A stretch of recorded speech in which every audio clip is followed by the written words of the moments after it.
6. We left off at the beginning. We were escorting Junior here, Raymond Elroy. So we just need to get him to his final destination. We could just get rid of him for the bad morality, but we're going for the good morality, so we're going to escort him all the way to where he needs to go.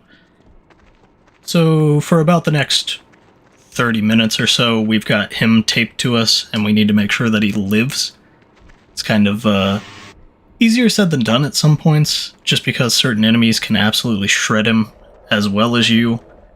So it's just kind of a pray to RNGesus that he doesn't get offed by anything along the way, sometimes. So we end up having like a slight little gauntlet in the beginning here that we need to go through. Our insanity mode will definitely help out, because we have the marksman / triggerman ability that just clears anything in front of us.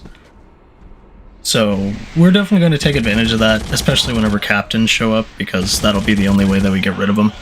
And thankfully we also have the M60, which does do a lot of damage.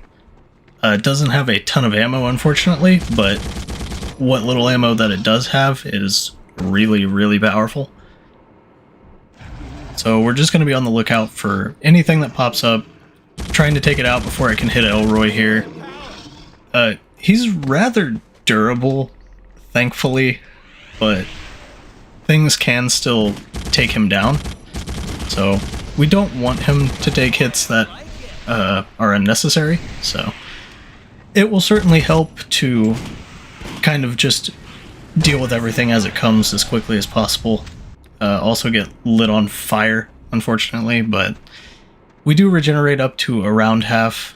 Thankfully, there is also Zombium in the back. But we need to trade out our M60 because it only has 4 bullets. We're not really going to get rid of anything with 4 bullets now. So I traded out for a grease gun that was there. And then we end up having Gorgers and a Triggerman Captain, like the new variant coming down. So we absolutely need to use our insanity mode to deal with the Triggerman. So thankfully we built up enough insanity to where we can just immediately use it and give him a taste of his own medicine.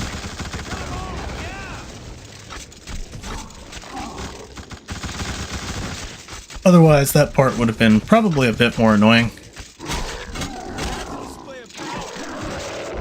And just so we can preserve as much insanity as we can, we stop using insanity.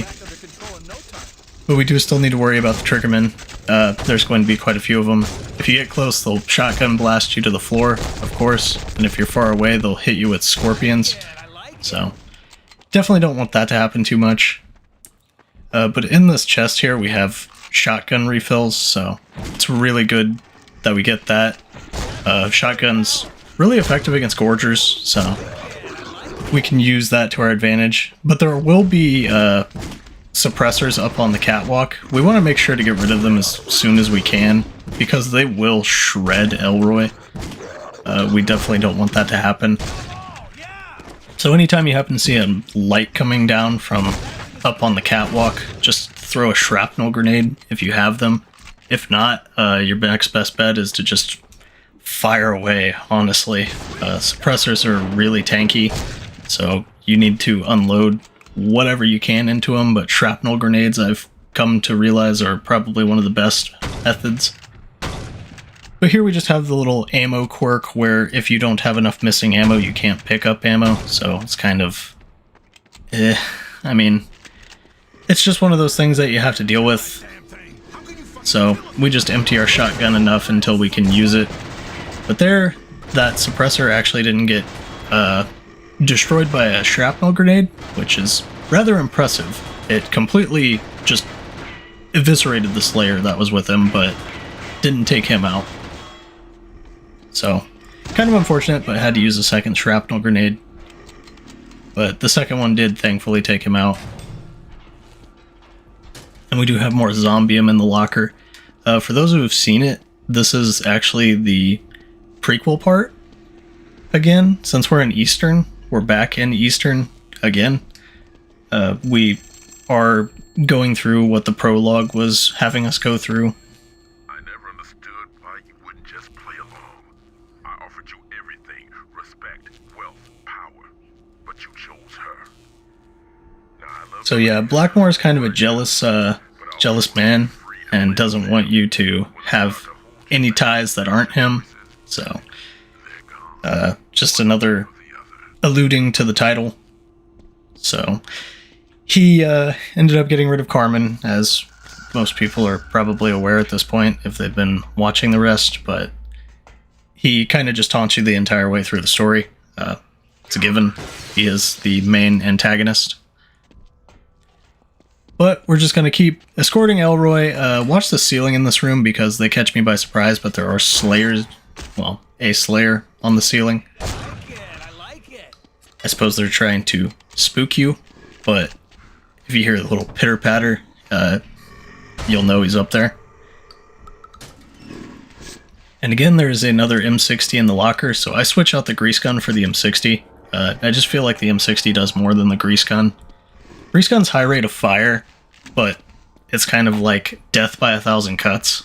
So it's very not lethal.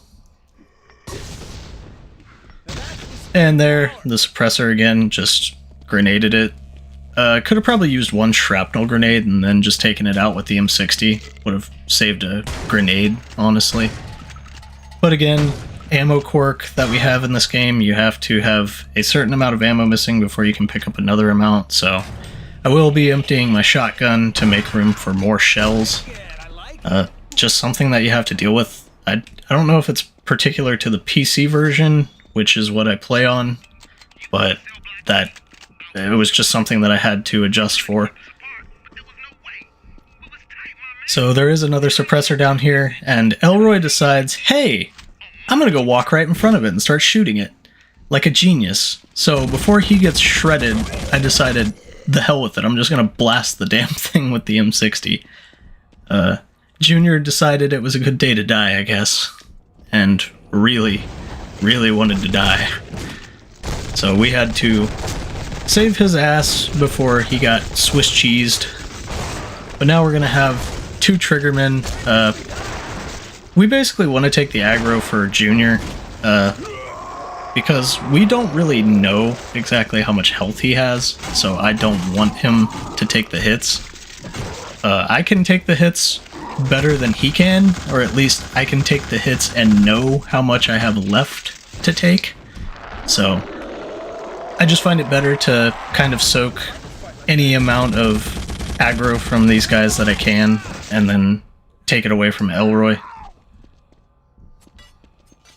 But then we have a captain drop in.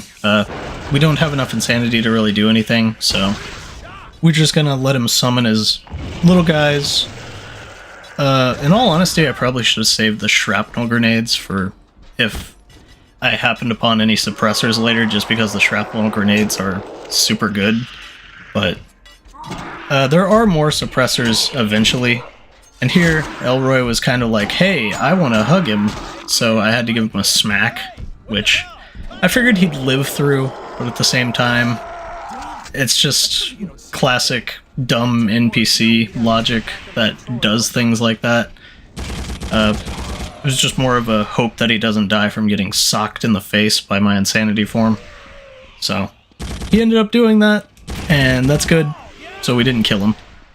If I had, would have just been a simple reset. Did that plenty for Riley that comes up. I did it a few times for Junior, but not in this particular section. And here we have Blackmore taunting us some more with pretty disturbing imagery of our kids. Shows, you know, just piles and piles of bodies. But we do have some burrowers that attack. Pretty simple encounter. Just don't get smacked in the face like me. Elroy decides he's just going to sit there wondering what the hell just happened, but we need to get this other burrower out of the way so it isn't just backsmacking us or anything like that. So the ever classic rule with burrowers, shotgun, still really good against them. So get rid of him as quickly as possible and then just carry on up the ladder. Elroy, I wasn't sure exactly if he'd keep following me or not.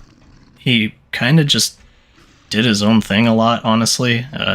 Just kind of sat there mindlessly. But whenever you go to the next areas, they usually follow. But it does help to have reassurance that they are actually following, because some of the NPCs are kind of janky, honestly. Like, he's just sitting there, not really following close or anything. He just does his own thing, so.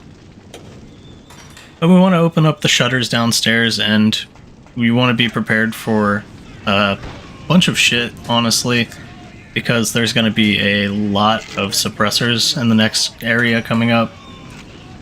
So, suppressors, super dangerous. There's going to be multiples, so you don't want to get caught out with them.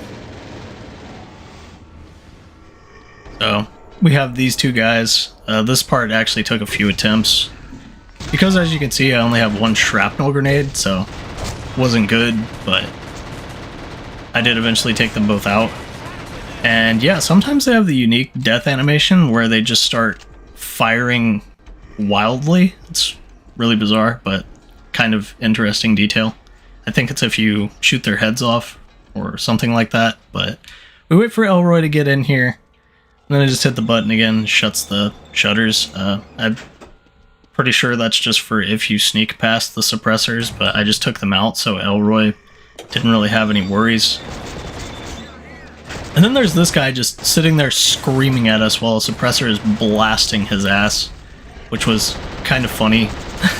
I don't know what he was doing exactly. But we will have more maulers, Copperfield's dogs, so we're going to want to be looking out for them. Again, they're not as dangerous as the suppressors. Maulers are really fast, really agile, but they're not super dangerous.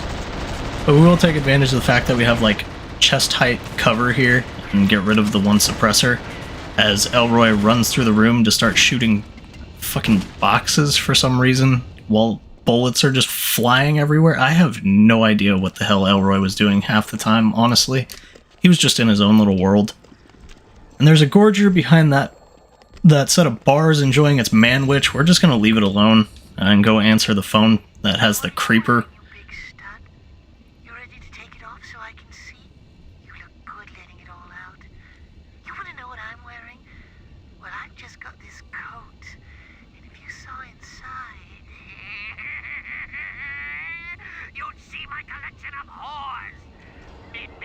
And yeah, he's always a creepy bastard. So, there is actually morality decisions involving the Creeper and Copperfield, where depending on what kind of morality you have to fight either Copperfield or the Creeper. Copperfield is the neutral good boss, and the Creeper is the bad morality boss. So, we won't be fighting the Creeper, but we will be fighting Copperfield, just because we're going for the good ending. So, you know, it's kind of obvious we're going to be fighting Copperfield. He's the slave hunter guy with the dogs. So, if you haven't seen the other sections, you'll actually see him coming up very shortly after we deal with these Gorgers. And they just kind of fall from the ceiling. Really interesting. Kind of goofy looking, honestly. But yeah, Gorgers, super easy to deal with as long as you have a shotgun. Wouldn't recommend getting hit by them because they still hit like trucks, but they are relatively slow and easy to deal with. And I love the juxtaposition here of Elroy just sitting back there while Copperfield is just talking to us. Like, he's just kind of like, hey man, what are you doing staring? Like, it's just goofy as hell. But yeah, Copperfield summons his maulers on us. They're not really a threat since we have a shotgun. And then I just use Insanity Form to deal with the other ones. And something really weird happened with this one's AI. We couldn't hit it with Insanity mode, And then it just kind of sat there, like, non-aggressive. So, I don't know what was going on with that, but I gave it a quick smack and it insta-died. So I assume it was in some kind of living death state or something, where it was just dead, but technically alive. It's really weird. Here, this room just has a little puzzle where, as you can see, we have a flammable gas valve. The next door is locked, so put 2 and 2 together. Probably want to turn on the flammable gas, and there is a broken light above us. I figured I could use any form of fire to ignite the flammable gas, and Elroy's just like wants to die in there, I guess, or something. I don't know. Dude just doesn't know what to do half the time. But yeah, then I figure maybe I can shoot it or throw a Molotov to ignite it. No, this isn't any ordinary flammable gas. It needs an electric spark to ignite, I guess. You can't use regular fire. But yeah, since that's open, we definitely want to close the door and then activate the light switch. And then give it a little bit of room. But it'll blow open the door the other side. And we finally get ourselves some zombium, as well as a shotgun refill, which is fantastic. So, plenty happy with that. But we have the corpse of a Slayer,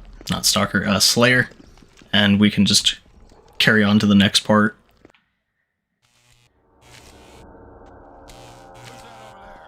So here we have the East Baltimore correctional crew.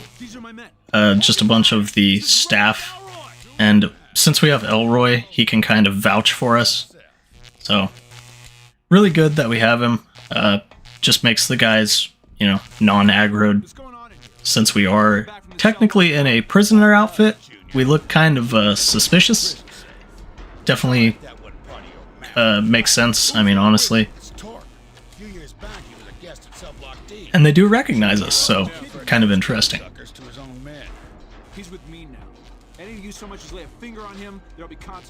And Junior growing a set of balls, kind of interesting. Whenever we first met him, he seemed kind of, I want to say not really confident, but can't really think of a good word for it.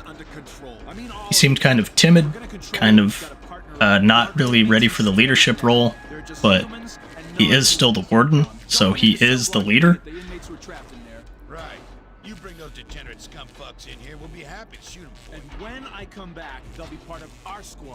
But he does make a really good point. You know, hell on earth is kind of happening. Would you team up with a band of criminals if there were other monsters? So, go with the monsters to fight the monsters, so to speak. I mean, it does make kind of sense, you know. They might not like you, but at the same time, they aren't trying to maul your face off. At least, not currently. So, I'd be probably more willing to team up with a human than I would be with the Slayers, made with shivs for arms. But yeah, this guy right here, we just need to go push the button quick before whatever is in the hole behind him comes up and tries to murder his ass. So, we go ahead and push the button. And while he's running for his life into the next door cell for some reason, I think I would keep running a little further, honestly. But while he's running for his life, we're going to go ahead and go in the hole that he was talking about. Things are going to be coming for him. Because we're not even remotely spooked by any of the shit. So, we just need to go into the hole and then work our way through the tunnels back here, or the sewer system in the back. And yeah, that guy is kind of just dead. Creeper right here. Not really that spooky. Just creepy bastard, of course.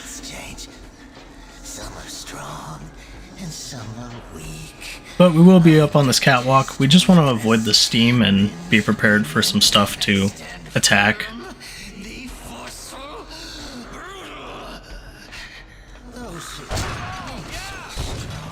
And again, we do still have Elroy, so we don't want him to take any aggression if we can help it, so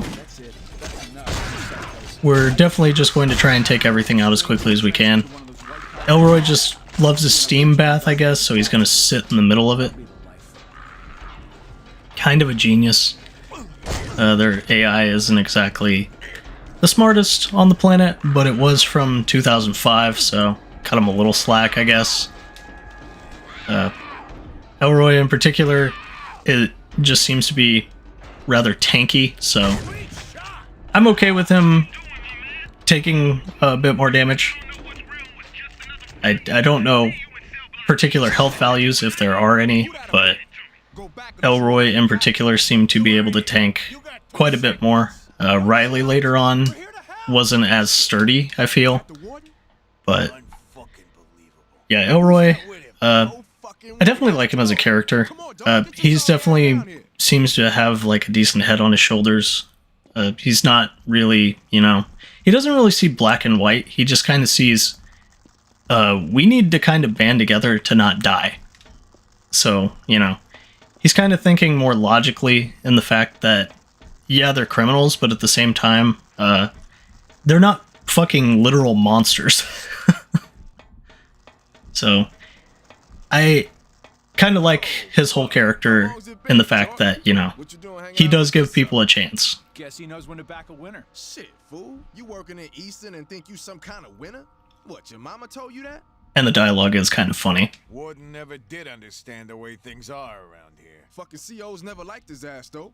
Shoot, gotta give him his props for that. Look, you guys know you won't survive long. So yeah, apparently nobody likes the warden. Doing okay so far. So far? But how are you gonna be able to keep this place secure? We got Jerome with an eye peel down below. Ain't that right, Jerome? No worries. I'm not really sure why it echoed so weirdly, but best watch boy Jerome. Heads up! I saw some. Oh shit. Also, I love his like whole voice, like dialogue, dialect, whatever you want to call it, inflection. Oh yeah, and I kind of forgot, but I get stuck in the corner here because everyone decided they want to get the hell out the door. So, just kind of start spam jumping to try and get out of here. It's a little goofy looking, but it does eventually work. Yeah, I don't. It was just kind of unfortunate timing. I tried to go through the door. They tried to go through the door. You can't really push NPCs in this. So they were trying to jam in as well as me, and they're immovable, and I can't move, so it's kind of a rock in a hard place, so to speak. And Jerome kind of isn't alive anymore, unfortunately. He was a good dude, a good lookout, but he couldn't look out for himself, I guess, so Slayer came down from the ceiling and absolutely just demolished him. But yeah, we're in a room with myself and 3 NPCs and a bunch of Slayers trying to eventually kill us, but since we have so much firepower and so many people, they're kind of suicidal, honestly. Not really going to get anything done with that approach. So, yeah. Not very smart on the Slayer's parts. And now we lead all these guys up to the control room, where this will be the end with Elroy. He's probably, honestly, one of the longest escorts in the game, but we don't really go any further with him at this point. In fact, his whole spiel here is we need to essentially act as the decoy while they escape, so we're kind of just going through the gauntlet on our own down here to help Elroy and the 2 guys escape. And we're waiting for a marksman to break down the door to the right. So that'll be our cue, and we'll get the whole thing from Carmen about how we're a good man and she always saw the best in us, that sort of thing. But that'll be when we know that Elroy and the 2 convict guys are safe.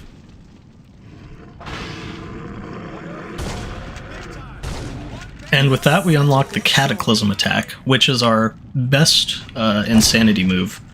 It's actually just a room-clearing ability now. It doesn't have a particular direction tied to it or anything. When you activate Cataclysm, it will keep using it until basically everything in a room is dead.